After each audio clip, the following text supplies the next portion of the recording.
that you will have reference to it. So, couple different things. First of all, the first guy on your review, on your handout, is this guy. You've heard about him before. This guy's name is Muhammad. Now, you don't actually need to know like the exact year Muhammad was born or the exact year that he was like around, but you know what I think you should definitely know? Yes. Do you see where this is like files or something like that? And then I think there's like class materials folder. And take a peek in class materials, and guess what you'll see? What did you find, Rosas? Oh my gosh. I'll take a sip of coffee brought to me by the Muslim world while you're waiting. Thank you, Al Andalus. Are you good, Rosas? Cool. So I don't think you need to know the exact year, but you should know the ballpark. And in general, you should know Islam is a thing in what 100-year period? The 600s. Like, you should know at least Islam, the 600s. Like, you don't need to know the year, but no, in the 600s, there's a guy named Muhammad. Islam is a thing. And you might recall that Islam brought, of course, a holy book. What holy book did he bring with him? The Quran, right? So that's super important, the Quran. And one of the things we know about the Quran is written in a super influential language. What language is the Quran written in? In Arabic, right? So that's important. The Quran comes and Muhammad reveals it in Arabic. We also know that even though the Quran is great and like, man, we love the Quran, right? There is a problem though, and the problem is that the Quran does not cover everything that I wish it did. In fact, there might be some areas that the Quran doesn't cover, and in that case, where would I turn to for supplemental information or guidance on how to live my life? The Hadith. Well, if that's where I'm turning, I might have a follow-up question. What in the world is the Hadith?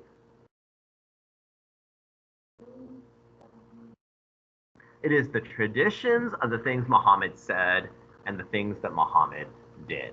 So the Hadith become important because the Hadith are a record of all the things Muhammad said. And it's a record of all the things Muhammad did. And the Hadith could give me guidance on how to live my life, guidance on how to proceed, guidance about what heaven, what hell is like. Now that I have the Quran, and now I have the Hadith, I can now make Sharia. What is Sharia? That's Islamic law. So I want to make laws to figure out what's good, what's bad, what's right, what's wrong. Step one, does the Quran talk about it? If it doesn't, is there a hadith that talks about this topic? All of those things make together Islamic law. Islamic law is Sharia, based on the Quran and based on the hadith. That's Sharia law. For example, in Sharia law, what could happen to me if I don't know, make fun of the Prophet Muhammad? I could what? I could get the death penalty. What if I commit, this is a good vocabulary, big kid word, apostasy. The word apostasy is I left the faith. If I live in Pakistan, if I live in Saudi Arabia and I'm an apostate, I leave the faith, I was a Muslim and I walked away, what could happen to me? I could be executed. Those are examples of Sharia law. Now, there's actually another term that we did mention, but we didn't like super focus on it. It's the word ulama. Ulama are religious scholars. These are Muslim scholars, religious scholars. Their job is to look at the Quran. Their job is to look at the Hadith and make decisions about what laws we should and should not have.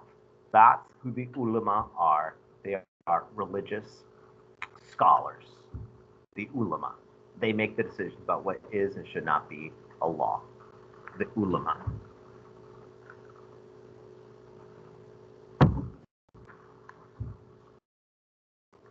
Below that, you know that there is sadly a divorce in the Muslim world. In fact, the Muslim world splits into two. One is clearly the majority with 80%. One is 20% minority. Who's the minority? The minority are the Shia. And there is a lot of differences between the two, but a lot of the differences deal with one family in particular. What family does a lot of the differences arrive over? The family of Ali, right? There was questions, did Ali get gypped? If you're a Shia, what position do you think Ali should have been? Now, in history, Ali was the number 4 spot. If you were a Shia, what position do you think Ali should have been? Number 1, because he was the cousin of the Prophet, but he also was the son-in-law of the Prophet. So Ali ends up dying, and then he has a son, a guy named Hussein, but Hussein's killed, and the Shia feel so bad about this. What do they do every year upon the anniversary of Hussein's death? Like, because they're like, man, if I was there, I would have fought with you, man. I would have shed my. They cut themselves. Not all, of course, but there are some who do this. So the Shia love Ali, they love Hussein, and the Sunnis look at this and they think, gosh, you guys are crazy. Can't believe you do that kind of stuff. Two types of Muslims, the Sunni and the Shia, they both believe in the Quran, both believe in the Hadith, both believe Muhammad's prophet, but they have some serious differences. So with that being said, Muhammad's dead, and we need someone to like lead the community, but I can't have a prophet because what did Muhammad say about prophets? He's the last one. He's the sealed prophets. So we need someone to like be a religious and a political leader. I want like a pope and a prince merged together in Islam. We call this religious and political leader the what? The caliph, or you could say the caliph, but the caliph in English. And just like the pope is like a religious leader, so is the caliph. The caliph is like this religious and political leader. He's both of them fused together. And just like a king rules a kingdom, what does a caliph rule? A caliphate.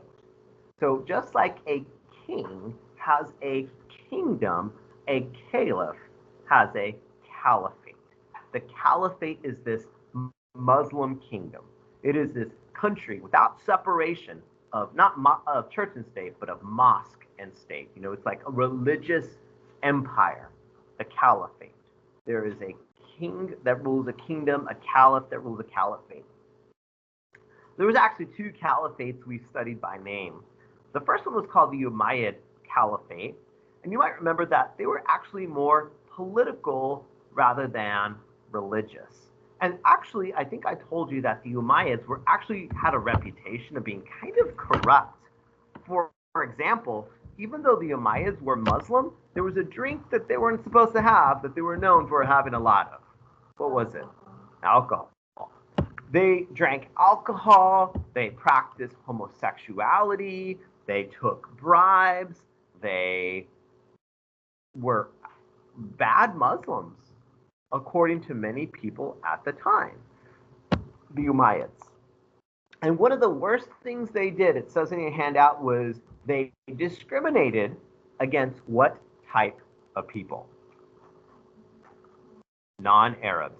When you look at Dar-al Islam, Dar-al Islam is huge. You have black East Africans, you have brown skinned North Africans, you have people in Spain and Portugal, you have people in the Middle East, you have Indians, people from modern day Pakistan, Afghanistan, all in Dar-al Islam. But listen, the only people that got good jobs were people who lived in the Arabian Peninsula.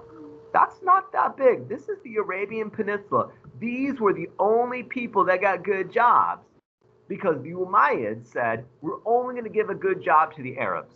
And that meant most of the Umayyad dynasty, the Umayyad Caliphate, kind of got treated like second-class citizens. This is one of the reasons the Umayyad Caliphate kind of falls apart. You can't treat 90% of your empire like a second-class citizen and hope it's going to stick together. Now, we also talked about the role of women in Islam. There's some things that in 2020 we might feel uncomfortable about. For example, there's like this famous hadith where Muhammad went to heaven and saw most people there were poor, but he also went to hell and saw most people in hell were what types of people? Women. We also may have felt uncomfortable that the Quran that if you are a wife and the husband has some suspicions about you, what might be something he could do to help get you as his wife on the right track? Beat you lightly. Not beat, but beat you lightly. But there were some actually amazing, great things that Muhammad did for women. Three examples I can think of. One, there was legal right women had for the first time under Muhammad. That's really important. Women could do what legally for the first time? Okay, I'm going to go with property because I heard that clearly. That's one. They could own property. Remember, before this, women couldn't have an inheritance. If you had a mom and dad die and you're the only kid, it would actually go to like your second cousin or like your uncle that you see at funerals awkwardly once every 7 years or whatever the case may be. Muhammad said that's not right, and Muhammad said women should be able to own property. There was a second benefit women had. Let's say that Hannah Dunn got married and divorced. It used to be that they would look at Hannah Dunn and say, man, Hannah, Dunn is done with. Who wants to like remarry Hannah Dunn? Nobody would. But Muhammad said that's not right. If someone wants to marry someone who's been divorced, they should have the right. Muhammad said women can get remarried after divorce. That was brand new. That's a good thing. It's a good thing that women wouldn't be looked at as, oh, you're trash, or, oh, you shouldn't be married. Muhammad said that's not okay. That's a benefit that Muhammad gave all women. There's a third thing, not something he started, but something he stopped. What's something Muhammad stopped regarding, what's that? Killing baby girls. There's a fancy word for that. It's the word infanticide. You know, like the word suicides, you kill yourself, homicides, killing another, genocide, killing like a race of people. Infanticide is when you kill like an infant. And that's what they used to do to baby girls. They used to look at baby girls like, oh, I don't have money for this baby girl, because you know what, a baby's going to grow up, baby's going to become a girl, she's going to grow up, and she's going to leave me to get married to some guy. I don't have the time or money to put all this money into some girl who's going to walk out of my house to take care of some other man's parents. Probably better just to leave my baby on top of a hill for vultures and jackals to eat. Probably just better, easier that way. Muhammad said that's not right. That girls have value even if you think you can't afford them. Muhammad stops infanticide. So those are actually three great things Muhammad does for women. Now, the Quran and the Sharia law also talk about the rule of slavery. What does the Quran say about slavery? Is it allowed or not allowed? It is allowed. No problem with slavery in the Quran. In fact, guess who owns slaves? And since we know Muhammad is the most perfect man who ever lived in Islam, it cannot be wrong to own slaves. In fact, there's a very special type of slave that Muhammad owned and is allowed in Islamic law. That type of special slave Muhammad had were sex slaves. We call them actually concubines, is like a vocabulary word. So slavery in Islam, it's allowed, and a special type of slavery that was allowed was concubines. Concubines are allowed. So that's a thing. There are a group of people that you're actually not supposed to enslave. These people have a nickname. They're called the people of the book. They're called the people of the book because they believe in a holy book that talks about one God. What are at least two people of the book that have a holy book? Muhammad wants to show them some respect, and that holy book tells them they have one God. Jews and Christians. Now, Muslims are also part of this group of people you're not supposed to enslave, but Muhammad said you cannot take people of the book as slaves, because I don't know if you know, the Quran and the Bible have a lot of similarities. A lot of the Bible stories are the same or similar. Muhammad says you cannot enslave people of the book, cannot enslave a Jew or a Christian. However, there's an asterisk, there's a footnote. You can enslave anyone in what context? If there's a war. If I'm at war and like I happen to capture some Christians, then that's fine. If there's a war and I happen to capture a Jewish woman, that's cool. So there's an exception for warfare. Anything I'm not clear about? Anything I could clarify for any of you? There's a vocabulary word we've not talked about yet. My apologies. You should probably have heard this if you took human geography last year. It's the word syncretism. Man, that's a big kid word. I'm going to explain what it means, and I'm going to give you an example of what it means. Syncretism, literally what this means is this is the blending of religious traditions. The blending of religious traditions. And I'm going to give you an example to highlight what I mean by syncretism.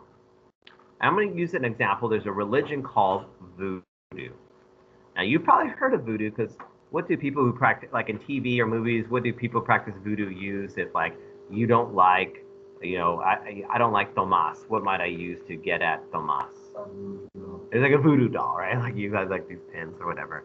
So that's like in movies and TV. But that's an actual religious belief, voodoo. And in America, people practice voodoo in the United States. Actually, I think maybe next Tuesday we might watch like a 7-minute video on voodoo as like an illustration of this idea of syncretism. So in voodoo, there's like a voodoo priest, like a woman typically, and you actually go to this voodoo priest for advice. Let's say that Kendall Rosas is grown up and she goes through a divorce and she's like, I don't know what to do. I'm like 40 and I signed up for Laporte singles, but I'm not getting any profile views. And she wants some like advice, right? And she's like, no one gives me good advice. I'm going to go to a voodoo priest and say, hey, what should I do with my life? Well, the voodoo priest says, I don't know, but I know someone who does. Tell you what I'll do. You give me some money and I will agree to get possessed by spirits. And we'll ask the spirit that takes my body over what you should do with your life. And Kendall says, hey, that sounds like a good deal. Here's $50. This voodoo priest goes into a trance, gets taken over by spirits, and the spirits that have taken over the voodoo priest then give you valuable life dating advice. And that's like pretty good, right? Because you've had dating advice before maybe, but not dating advice from a spirit possessing a priest. So this is like for $50, like that's like a good deal. So that's a common thing we see. Actually, again, this is practiced in America in 2020, voodoo. We'll watch a video about this. But if we were to go to like a ritual where voodoo is practiced, it wouldn't be uncommon to see statues of the Virgin Mary. It wouldn't be uncommon to see people wearing rosaries. It wouldn't be uncommon to even see statues of saints. Now, what type of Christianity do we see saints, Mary, rosaries in? In the Catholic Church, right? Now, I was raised Catholic. Maybe some of you were raised Catholic. Have you ever been to a Catholic service and they're like, okay, this is the part of the service where the priest gets possessed by a spirit and they start communicating with the great, Has that ever happened in any of your Catholic experiences that you've ever had? No. So voodoo is an example where you're taking Christian religion, Mary, saints, rosary, and something that we would probably call witchcraft. And guess what voodoo is doing to these two different religions? Mixing them together. That's what syncretism is. It's the blending of religious beliefs. Even if it doesn't make sense, even if you're like, I'm pretty sure that's not supposed to be like that, people believe what they want to believe. People treat religion kind of like a buffet. When you go to a buffet, you're like, it doesn't make sense. I'm at a Chinese buffet, but there's enchiladas on the buffet bar. You're at China Palace, and you're like, I'm gonna go get me some more chicken nuggets. Like you're at a Chinese restaurant and there's pizza there. It doesn't make sense, but you're like, yeah, I'll take some pizza with my Chinese food. That's how people are with religion. Even if it doesn't make sense to mix Christianity with witchcraft, people do it. That is syncretism. It is the blending of two different religious beliefs. Speaking of religious beliefs, there's an important religious belief called Sufism. There was an expression we used to describe Sufism. We called it mysticism. And that word mysticism, it kind of means that there is like an alternative path to God. We saw videos about this yesterday. For example, if I'm a Muslim, what book should I turn to give me all the knowledge I need to know about God?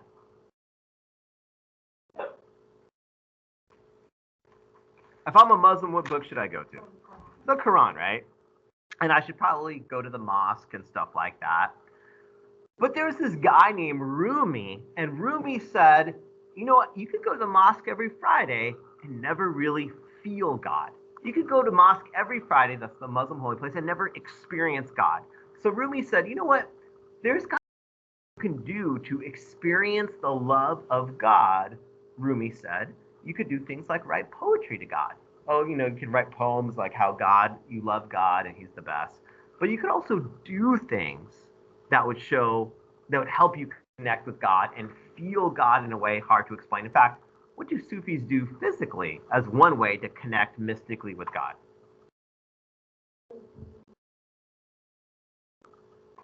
They dance, right? We saw this video of like the whirling dervishes, how they like spin in circles and they're like, oh, we like rotate because you know what the planets do with the sun? You know how planets rotate around the sun because they're dependent on the sun. The sun gives them light and life, and it's so powerful you cannot escape its pull.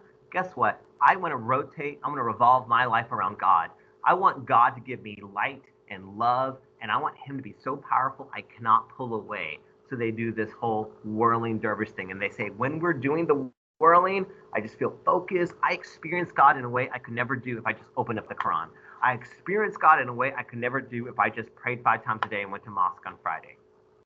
Muslims aren't the only ones, though, that practice mysticism. So again, mysticism is like, I can't explain it, I just feel God. In Christianity, what kind of unusual thing do some Christians do that if you were to say, what does this mean? They'll say, I don't know what it means, I just know it happens. Speaking in tongues. There was a video that you may not have watched, kids, and it was an assignment, and you might have just said, hey, to your friend, what do I put? And you like type. But there was a video that you should probably watch, and it talks about speaking in tongues. Christians from the very beginning, in the Bible, it says that Christians spoke in tongues, which is like this unknown language that comes out. Not all Christians do that. In fact, probably of all of you in this room, I don't know if anyone feels comfortable. In first period, only one person said they'd ever heard that happen in a church service. Everyone else was like, no, that doesn't happen at my local Baptist church. No, that doesn't happen at St. Mary's. So it's not common, but it has happened in Christianity for 2,000 years. Just like if you meet a Muslim, you're not going to meet a Muslim and say, oh, so you spin in circles, right? Like, do Muslims do that? Yeah, some Sufis do, but the average Muslim does not.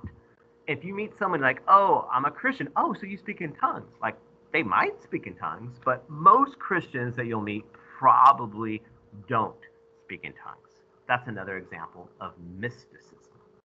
Any comments, questions, anything I've missed or I'm not clear on? Let's go to Dar-al Islam. Hey, Dar-al Islam, we talked about it the other day. It literally means like the land ruled by Muslims, right? We know what it means, but there's something more important than that literal meaning. And there's something cool that happens because Dar-al Islam, you might remember, is the entire Muslim world. It is the linking together of places like India, Persia, Pakistan, North Africa, the Middle East, Arabia, even Spain. And you know what can happen if all these different parts of the world are connected? If all these different parts of the world are connected, you know what can spread? Knowledge can spread. In fact, we looked at this document the other day of a book written by Muslims, translated by Jews, paid for by Christians.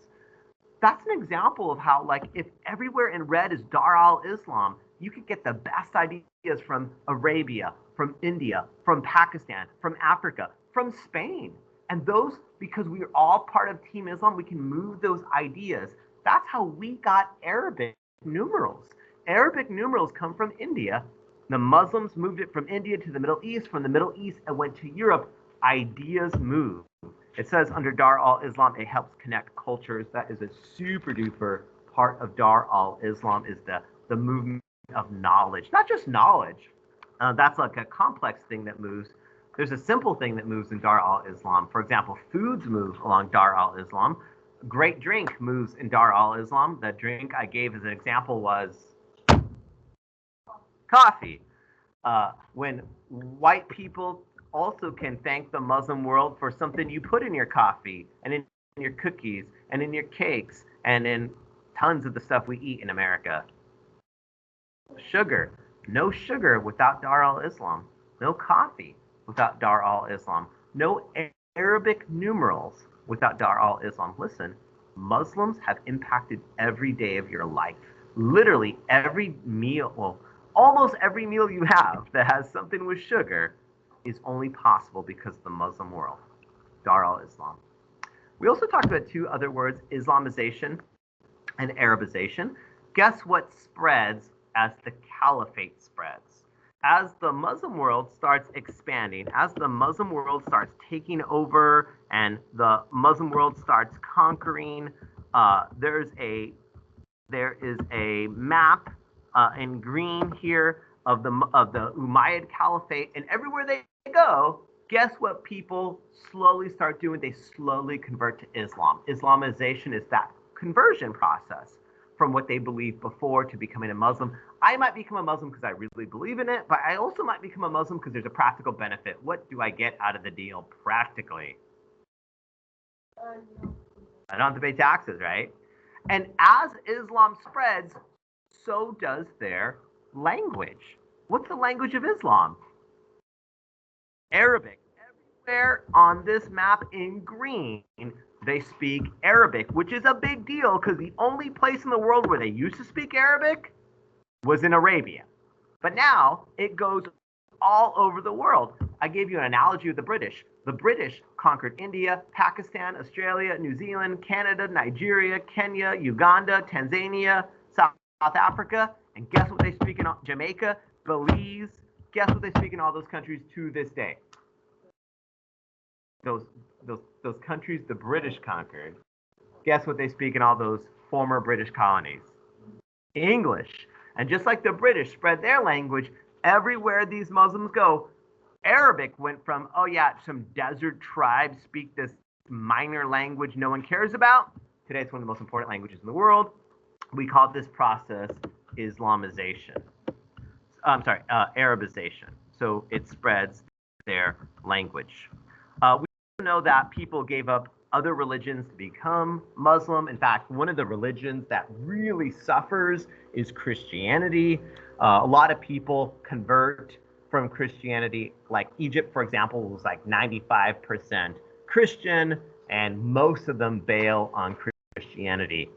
We also know there's two ways that Islam spreads. Islam spreads peacefully through merchants. In fact, we talked about how Islam went all throughout sub-Saharan Africa and people converted because they thought, hey, there's some like practical benefits of me becoming a Muslim. We also talked about East Africa, which we had mentioned was connected to India with the monsoon winds, and a lot of black East Indians said, hey, sign me up for Islam. There's some practical benefits. But there are also parts of the world where the caliphate expanded not by merchants, but by military. In fact, one part of Europe was conquered by force. That part was by looking at your handout. Spain. They conquered Spain. We talked about this last time. They also wanted to conquer France, but they failed. In fact, that's what the line where it says the Battle of Tours, that's a reference to them trying to take over France, but Muslims were stopped at the Battle of Tours. All this to say, no matter where you live in Dar-al Islam, you are given freedom of religion, but what do you have to do for that freedom of religion? You have to pay a tax. That's why some people are like, nah, I'm good.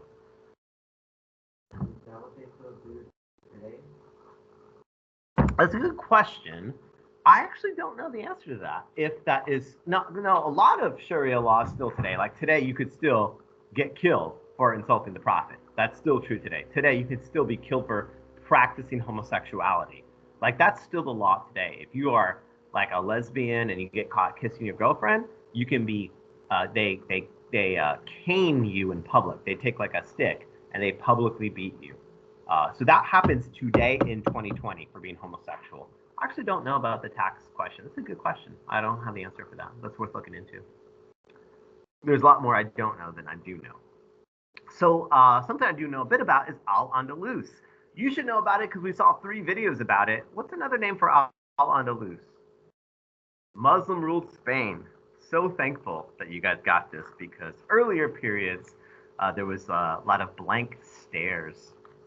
Al-Andalus is Muslim Spain.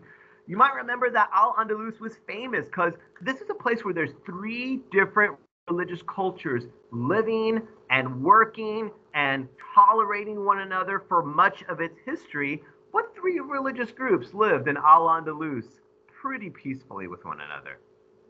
Jews, Christians, and Muslims, right?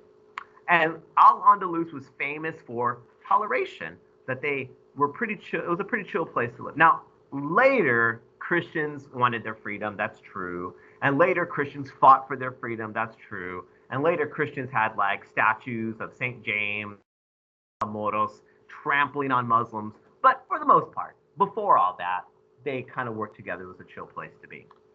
We also talked about architecture in Al-Andalus, and we had said there's something you'll never find in Muslim architecture.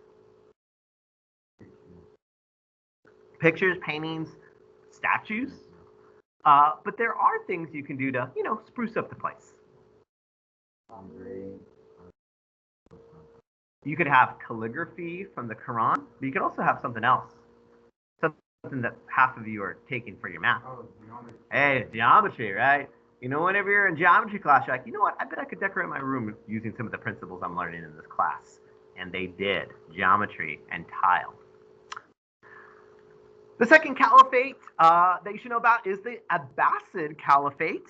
And they're different from the first one. The first one they were kind of like jerks to everyone who wasn't an Arab.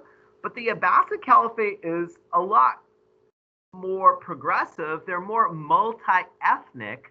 In fact, the Abbasid Caliphate is cool with non-Arabs. In fact, there's a second group of Muslims that are super influential. In fact, if you look at this map, it's obvious Arab-speaking Muslims are like huge. But according to this map, what is the other type of Muslims that are also pretty influential in blue? Which kind? Persians, right? So the capital of this Abbasid Caliphate is actually right here in the middle. So the first caliphate was like, oh, if you don't speak Arabic, you're trash. This second caliphate's like, well, a lot of us are actually not Arab speakers. Why don't we just give everyone jobs and like treat everyone the same? So this second caliphate is a lot more successful. They're a lot more open to like Persian influence. We talked a little bit about Persia because these are two different languages. Arabic is a language. Persian is a language. And even though these Persian people become Muslim, they never start speaking Arabic. But what do they do with their language that shows the influence of Arabic? They what? No. I'll give you an analogy. What does German, French, Spanish, Italian, Portuguese, Dutch, Icelandic all have in common? We all use the same thing. What do all of us use? These 5 different white people languages. The same alphabet. We all use the Latin alphabet. If you put Spanish, German, English, and Dutch, same alphabet, but sound crazy different. In the same way, these are different languages. There's Arabic, there's Persian, there's Kurdish. They all use the same alphabet. They're different though. Just like if I put English, Spanish, and French, same letters, but they sound totally different. Arabic alphabet is used by Persian, but Arabic and Persian are different languages to this day. We also said that the Abbasids had a capital that was, I refer to almost like this Austin, Texas of the Middle East. What is their capital? Baghdad. And during this time, this was like the golden age of Islam when math books and science books, it was spreading, it was going everywhere. In fact, they had a really famous library with like 300,000 books called the House of Wisdom. And they didn't just have books there, but what else did they do with books from other cultures that they wanted to check out and read? They translated them, and there was one culture they kind of like had a man crush on. They like wanted everything from this language and everything from this culture. Who did they have a man crush on? The Greeks. So they translated Greek books into Arabic, and that was super helpful because actually, sadly, what happened to a lot of Europe's copies of all those Greek books? They got lost. They got destroyed. And Dar-al Islam said, hey, no problem. we actually got copies for you. We'll be able to give those back to you. We are able to reintroduce to you the copies of the books that you lost. Finally, political fragmentation. It turns out that the Muslim empire is too big. I mean, if it goes from Spain to India, it's like a fourth of the circumference of planet Earth. It's going to be hard to connect something that big for that long. There are 3 groups of Muslims that help break up the empire and 2 non-Muslims that help break up the empire. Let's do our first 3 Muslims. The first are a group of people we actually haven't talked about before today. My apologies. They're called the Mamluks. According to your handout, what kind of slaves were they? They're slave soldiers. Actually, there's types of slavery that's common in Islam. In Islam, you could be a concubine, which is weird. You know, slaves, sex slaves, weird. But you could also be a slave soldier. These Mamluks were Muslims who were slave soldiers, and they said, you know what, we're just going to rebel. And they did, and they granted Egypt independence, these Muslim slave soldiers. The second part of the Muslim world that rebels, and they stay Muslim, but they get their freedom, is what part of the Muslim world? Persia. And it kind of makes sense that they break off because they have their own language. They're still Muslim, though, but they want to break off and make their own country. And the third group of people who are Muslims that cause problems are Turks. They're actually nomads, and they kind of come in and invade and mess stuff up, but they are Muslims. So 3 Muslim groups that cause problems with 1 Muslim empire, the Mamluks, Persia, and the Turks. And there are 2 non-Muslims who cause problems. The first are Christians. Christians want to take advantage of the chaos.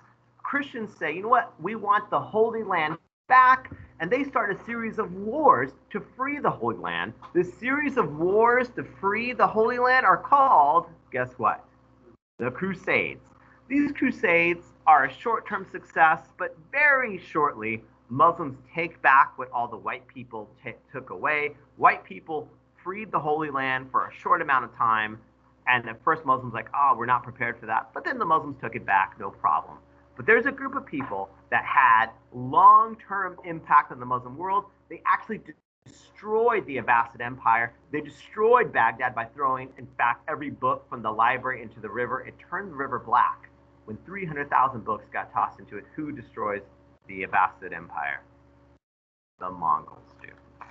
With that, we have covered everything. I hopefully have recorded this and didn't mess it up because I'm stupid. I'll post that if you want to listen to any part again. Tomorrow we'll have a quiz. I believe in all of you. I am excited for all of you, and I look forward to seeing you guys tomorrow. I hope you all have a great, wonderful Bulldog Day.